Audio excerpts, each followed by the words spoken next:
Hello everyone, Average Adam here, and I just got back from Blizzcon 2015, yesterday actually. Needed to take today off to rest. Want to make a video real quick because a lot of you guys have been asking how was the trip? What happened? What'd you do? What'd you get to experience? So I'm going to make a video and just tell you guys exactly what I went through. So let's start at the beginning. I left really early Wednesday morning for the airport at I didn't sleep that night, at all. I tried to sleep and it just was not happening. So I pretty much just stayed up the entire night. And I kind of regretted it later on because I got really super tired and it was painful, but I was so excited that I just couldn't sleep.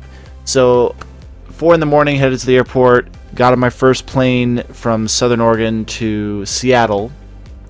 Hadn't ever been on a plane before since I was 8 years old, so kind of a weird experience, but I got used to it pretty quick. They had those little, there's two types of planes that Alaska Airlines uses. They use the little two-seater propeller planes that have 2 seats on each side of the aisle, really crammed in and tight. And then there's the really big jets that are 3 seats on each side, and the jet planes, not the propeller planes. I like those better.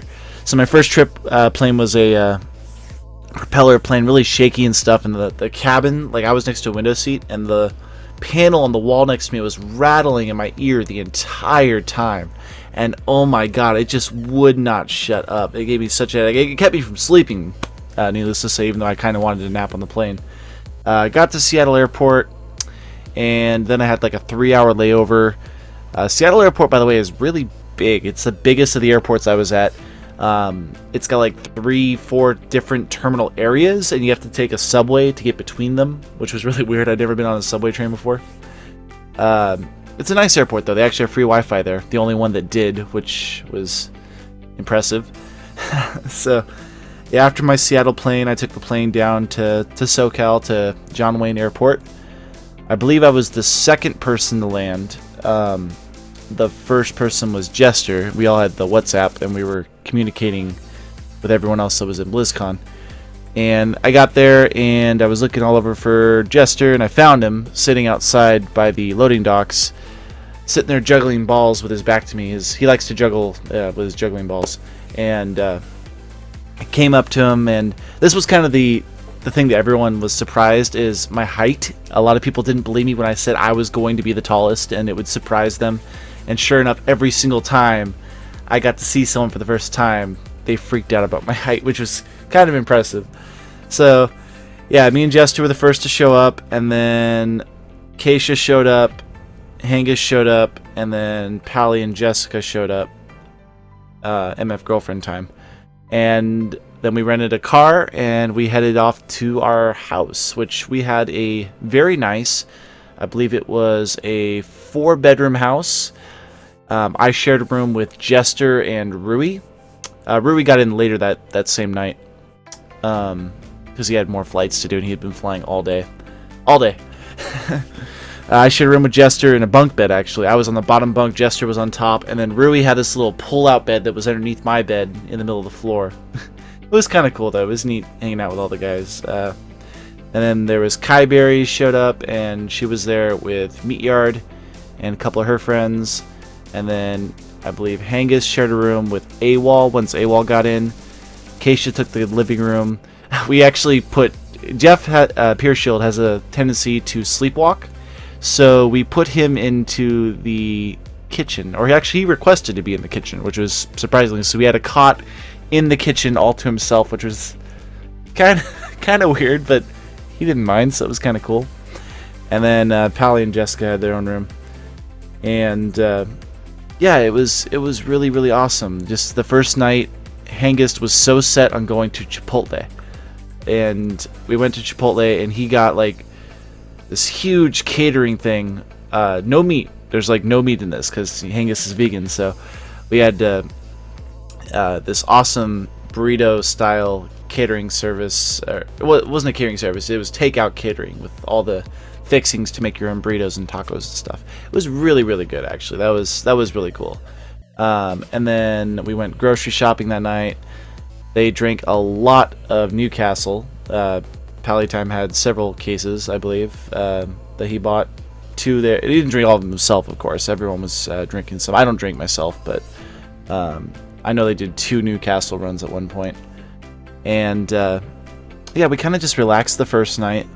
Then Thursday happened. Thursday's the day you have to go pick up your tickets. So we went to the hall, we got our tickets, we got to see the Blizzcon store, which was huge, much bigger than I remembered. I hadn't been to Blizzcon since 2009, and it has gotten a lot bigger since then. They've added 2 more games. Back when I last went, StarCraft 2 was still in beta. It wasn't even out yet. So it was the first time playing that. Diablo wasn't out, and neither was Heroes of the Storm or Hearthstone. So it was a lot smaller of a convention. It was just StarCraft and Warcraft at that point. But yeah, so where was I? Thursday. We picked up our tickets and got our goodie bags and stuff. I wish I could show off some of the stuff I got, but unfortunately I had to FedEx it to myself. I'll get to that at the end. But so I don't have any of my goodie bag stuff or the stuff I bought at BlizzCon. I'll make another video about that later. But so yeah, we got our tickets, and then we went to the BlizzCon pre-party, which was for, I believe you had to request to go to it, I think. And that's where all of the developers and the personalities and stuff get together. I saw a lot of them, like Jesse Cox, Total Biscuit was there, Trolldom was there. I met Oxy for the first time, Liquid Oxy, who did a couple podcasts with me. I met Carbot. I met Tactical Koala. I met like a lot of people I never thought I'd actually meet in real life. I didn't get to meet Total Biscuit though. Kind of a sad thing at the party. I know he's going through chemo, and I wish him the best of luck. And you know, my prayers are with him and all that. I wanted to go say hi to him, but he didn't look like he was feeling too good, so I kind of just let him be. I don't think he felt like he wanted to be there, but I know that people appreciated him being there. I appreciated him being there. You know, just kind of seeing him in person was kind of cool. And then we had that party, which was open bar, I believe. Blizzard does open bar parties for their media and stuff, which is kind of impressive to say the least. Not a lot of game companies will do that, I don't think. So then there was another party after that. I think it was the Wowhead party. Either that was that night or was a different night. It was all in the Hilton, and if you don't know, there's the convention center, and then there's the Hilton and the Marriott hotels are like right in the same like cul-de-sac area off of Harbor Boulevard, where Disneyland's off of too. And it was in the Hilton, and I didn't really like that party. It was loud. There was dubstep blaring. I think all of us were there for a minute, and it was funny. Actually, I think that was the next night. It could have been. I don't remember, but this party was like dubstep blaring. It was in a courtyard. I felt bad for all the people that had hotels up in the thing. They were just listening to this horrible dubstep music, and I'm not a fan of dubstep. I apologize if those that are. It's not my thing. It was just really loud. You couldn't talk to anyone, and yeah, it wasn't our kind of party. The funny thing is, the Wowhead party, you had to RSVP for it, and they were just kind of letting people in. I don't even know why we RSVP'd for it, to be honest, but it was okay. That we took our pictures. We met Gilly. We met with Nicera, and we had that one big group picture you saw with everyone in it. It was really cool. That actually had to, yeah, that was on Thursday, because AWOL showed up on Thursday too. He didn't show up till late afternoon, right before we went to go pick up our tickets. When we went to the airport to get them, we went straight to the tickets. So then Thursday night we kind of just relaxed. We all went out to Denny's that night, I believe, and we had a couple fans walk up to us, and we took pictures at Denny's. I had an awesome burger. I don't know why we did Denny's, but it's not bad every once in a while. You know, it's American food. And then yeah, so Friday, first day of BlizzCon. It was amazing. We get there, and we were a little kind of late getting there. Not late, like we were in time for the party and stuff, but we were kind of like seated, like if the center is over here at the stage, we were like over here a little bit off to the side, which was fine. You know, we had great seats, and we could within probably 100 feet of the main stage where the developers stand and stuff. And it was really awesome. As the announcements started flooding out, it was so cool. We had so many. This was such a great year for announcements for BlizzCon. The best I've ever been to by far. I mean, for Overwatch, they had 3 new heroes, a new map. They had the pricing structure announced: $40 for the game, $60 for the Origins Edition, which is amazing, cross-platform support. It was perfect. And I'm still not in the beta at the time making this video, unfortunately. I'm hoping for a invite soon, because I'd really like to make some videos about that. I'm really interested in that. I love shooters. Haven't played them much because they were very stale, but this game is not stale. I did get a chance to play it. Then we had the Heroes announcements were really huge, with Greymane and Cho'Gall and Lunara. Those were some amazing heroes. The Arena mode was announced. The new map, absolutely amazing. I love all the new content. And then they had the announcement of Tracer coming out if you bought the Origins bundle for Heroes of the Storm. I remember at that point I was sitting in one spot and Pally was on my right, Jessica, and then Pally was on my right, and then on my left was AWOL and Hengist. And as soon as they said in announcing Tracer for Heroes of the Storm, they both stood up and were like clapping, like really like just, they were freaking out, man. Every announcement just had them so freaking stoked, and it was so awesome to hear that. And then the Hearthstone stuff was really cool too, with the like the guy kind of trolled us a little bit. He's like, this expansion is coming out later this year. It was like, cool, wait, no, later this month. No, sorry, next Thursday. So coming out this week, which is like, yes, okay, cool. They spoiled the entire expansion, so they gave us all the cards. Great new expansion, and it's actually the cheapest adventure mode at only $20 for 4 weeks worth. So it's also the shortest adventure mode, but it's got 41 cards in it, not including tokens, which is really awesome. This expansion looks really nice, and I can't wait. I've already pre-purchased it, and I am ready to go when that expansion launches, and I'm going to make some videos about that. Also going to be doing a card analysis video coming out pretty soon too. So yeah, so that was the announcement ceremony, and then right after that we went to the media lounge, and they had this awesome lounge at the top where media was allowed to go into, and it was just a lot of tables with lots of Ethernet cable and plugins, and there were just people with laptops everywhere. It's basically where media goes after, because we all have media badges. Media goes to upload their stuff or edit their videos and stuff. It's like the only place you can get hardwire internet too, which is kind of cool. So we went up there and we started uploading stuff. We got set up there. We pretty much had a base of operations up there at the end of one of the tables, and just kept uploading things all day. So what did we do that first day? We got to play Heroes of the Storm for the first time. Me and Rui played Cho'Gall. He played Cho and I played Gall. And it's really interesting. They're tethered together as one hero, but they are two separate heroes with two separate ability sets and two separate talent sets. It's just Cho does all the moving, and Gall is like an Abathur hat, permanent Abathur hat on top of him.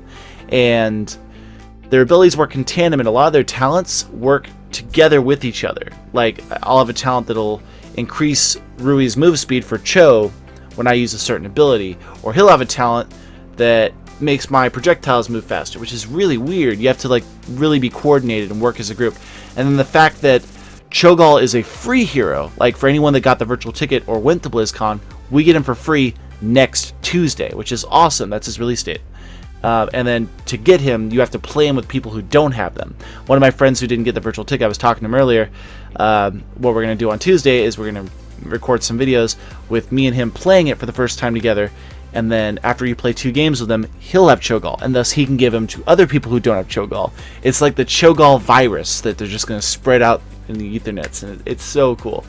The new map was interesting. I don't know enough about it to describe it, but it's a map where you can't attack the enemy core. You have to do the objectives to hit the core, which I found very interesting. And then the Headless Horseman for World of Warcraft is the boss in there, which is really cool. And so yeah, that was our Heroes of the Storm time. And then that same day, we got to do Overwatch. It was the first time I've ever played Overwatch. And they took 6 of us that were going to play. Pally got his own little booth, and this is the first time they actually allowed streaming at BlizzCon. Like, you could live stream to your own channel at BlizzCon, playing the demos, which was really cool. So Pally was the host of the streams, and he was up in a booth, and the other 5 of us had computers off the side, and I got to play for the first time, and Overwatch is so much fun. I loved. We only got to play for an hour, but I didn't want it to stop. It was just so much fun.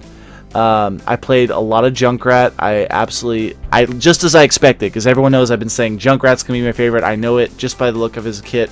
Sure enough, I loved it. Like, I was able to figure out his lobs for his left click right away. I knew exactly how they worked, and I was able to start hitting people from afar, lobbing my grenades over walls and stuff. And I love Junkrat. I played all the new heroes. D.Va is a very interesting frontline tank.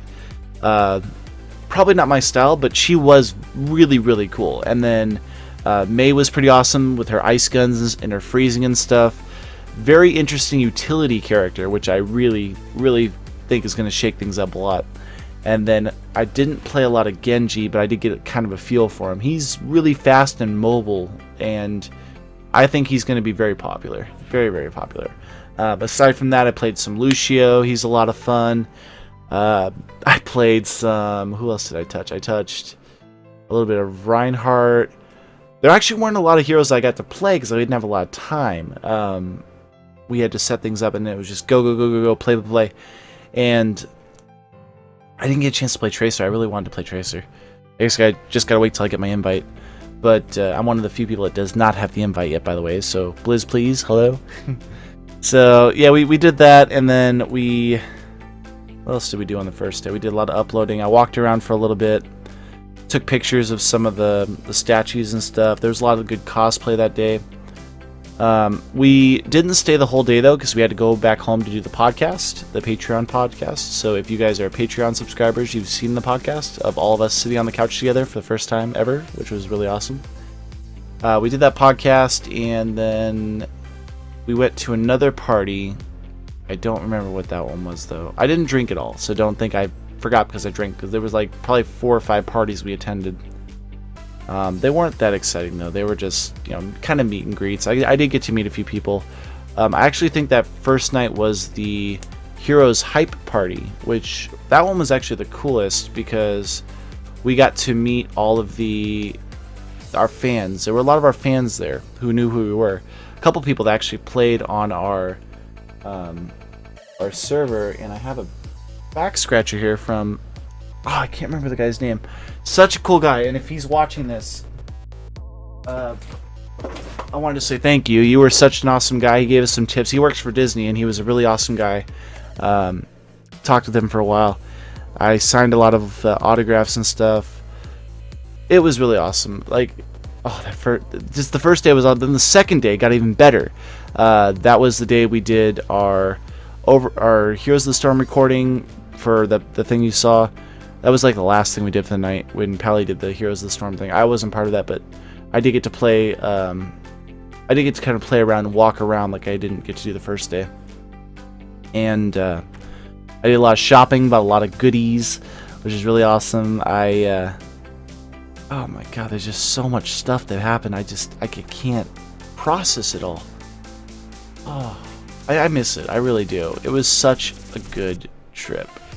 I mean, I got some battle pets, I got some t-shirts, I got a whole bunch of swag. Oh my god, what else happened? The closing ceremony, I didn't do the Linkin Park ceremony. I don't think any of us did. Unfortunately, a lot of the bands they bring in, not that they're bad, it's just they're not as good live, I think, as they are on their CDs. As they age, they start to kind of lose their thunder a little bit. Like the Ozzy concert, Ozzy Osbourne, what I did in 2009, wasn't that interesting. It was kind of boring to me. Linkin Park, I'm sure, wasn't that bad. I was listening to him from the hall over. There was just so much stuff to see and meeting all the people, and it was just the best experience. And then on Sunday, everyone was so tired. Like, we were ridiculously tired. Palatime hurt his knee, I think. Oh, we also recorded on Saturday during the con. We recorded a music video for Broken Pixels, and that should be coming out soon. Don't want to spoil it, but keep an eye out for that. It'll be really good. We're special guest stars. And then, so Sunday we were all really tired, but Hengist and Rui and I went to Disneyland, and I really wanted to hit up Disneyland at least once. No, Rui's never been. Hengist hadn't been since he was a kid, so we walked down to Disneyland, and we rode Splash Mountain, we rode Pirates of the Caribbean, Indiana Jones, we rode the Matterhorn twice, or as Hengist kept calling it, the Killer, because I told him about the one time years and years ago when someone got decapitated on the ride. This is back before they had the locking seatbelts that you could not physically unlock until the ride was done with electronics. And then we wanted to ride Space Mountain really bad. Like, we got off one ride and we were trying to head across the park to Space Mountain because we wanted to fast pass it. And then as we were walking through the park, all of a sudden the music parade started and we couldn't cross it. We missed it. So we kept running up the parade, and every crossing we got to was closed right as we got there. We couldn't cross it. It was like, darn it. So I knew the park kind of well, so we went up north to the train by Toontown and took the train. And as we were on the train, all of a sudden they said, next stop's Tomorrowland. And unfortunately, Space Mountain is closed for renovation. It was like, oh, well, that's just great. They're updating to Hyper Space Mountain, which very unfortunate that we couldn't do that. But we did do the Matterhorn, and we did Star Tours, which they didn't like so much because it was a 3D ride. I thought it was kind of cool, but it's a little gimmicky to say the least, I think. And then we did this Buzz Lightyear thing, which was pretty much laser tag. You just kind of shot things, and they had these little seats. And Hengist, I remember, grabbed both the guns because he was by himself. He was just dual wielding like Reaper and shooting all the lasers at all the targets and stuff. It was so many good times. And then AWOL left that day, unfortunately. He had to go home and start working on stuff. And then, of course, Monday was the sad day where we all packed up and left and had to say goodbye. All the goodbyes were just really sad. Like, as the day went on, you know, less and less people were in the group, and came down to Jester, Rui, Pally, girlfriend time, and myself. And we had a toast over milkshakes over at Ruby's in the airport. And then Jester had to leave for his plane, and then Rui had to leave for his plane, and then Pally left for his plane. My plane was a little after him, and yeah, it was just really sad, you know. We just had so much fun together as a group that we didn't want it to end. We wanted to just keep going forever. But I got pictures, and you know, I gonna talk to these guys every day, so it's not like they're gone. It's just we definitely want to do it again, though. Like, we definitely want to do this every year. And I mean, it's been beneficial. We've been doing really good. We did lots of interviews, like pulling people aside out of the booths and interview them. I was kind of blocking people out of the way because they wanted to walk in front of the camera and whoever was interviewing, and kind of difficult. We passed out a lot of the TGN Squadron armbands that have our youtube.com/games on them, and we gave those out to people, and yeah, it was a lot of fun. But I will miss everyone a lot. But kind of actually getting legitimately depressed right now. It's kind of sad. But you know, I'm gonna get to talk with them every day. Tomorrow we have a live stream, and you know, we talk and meet every day, so it's not like they're gone forever. But yeah, so that was about it. So I'm going to make another video either tomorrow, whenever my FedEx shipment gets here. I had to pay $100 to ship 2 boxes about yay big to just up to from Southern California to Oregon, which was ridiculous. But those will be in soon with all the things I bought, and I'll make a video showing it off tomorrow. And then I'm also going to be making more videos on the channel, guys. So I know this is the first video in a long time, but I feel energized and I feel pumped, and I want to start making content for you guys again, and I'm going to. So starting this week, you will definitely see me making a lot more content. I do have to get caught up with top 5 plays and fails first before the weekend, so I may not have one right away, but I will do more Heroes content, more Hearthstone content, more Arc content, a little bit here and there, not too much. I need to step back from Arc. It is addictive, and it is poisoning my life and sapping it ever so slowly. And then Overwatch content as soon as Overwatch comes out, and then whatever else I can put in I've thought about doing a StarCraft Legacy of the Void playthrough, but I'd rather just kind of play through it myself and just kind of enjoy it off to the side. So that's what I'm going to do. So yeah, that's about it. So guys, I hope you enjoyed my little story about how everything went, and I will see you guys very soon in the next videos I start making. So love you all as always, and have a good one.